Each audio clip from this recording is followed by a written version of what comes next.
எதனா தெரியுதா அறிக்கையில்? இல்லைல்ல. என்ன பண்ணேன்னா இதை அப்படியே கீழ்ச்சி திரி விட மாட்டேங்குது பார்க்கலாம், வேஸ்ட் ஆகுது. அப்படியே கீழ்ச்சி போட்டுருணும். ஒன்றுமே கிடையாது. ஏன்னா சிஏ பற்றி அவருக்கு என்ன தெரியும் தெரியாதுன்னு சொல்லிட்டு நம்மளுக்கு தெரியாது.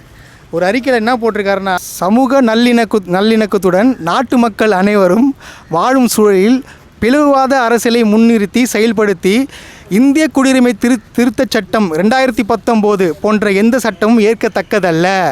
தமிழ்நாட்டில் இச்சட்டத்தை நடைமுறைப்படுத்த மாட்டோம் என்று ஆட்சியாளர்கள் உறுதி அளிக்க வேண்டும். அன்புடன் விஜய் அப்படின்னு சொல்லிட்டு போட்டிருக்காரு. அதாவது அவர் யாருக்கு அறிக்கை விடணும் என்னன்னு சொல்லிட்டு தெரியல. ஆல்ரெடி இங்கே தமிழ்நாட்டில் மு க ஸ்டாலின் நாங்கள் கொண்டு வர மாட்டோம்னு சொல்லிட்டு சொல்லியாச்சு. இருந்தாலும் இவர் சொல்கிறாரு, கரெக்டு சொல்லு, ஆனால் இதில் மத்திய அரசே நீ குறிப்பிடல, அப்புறம் எதுக்கு இந்த அறிக்கை?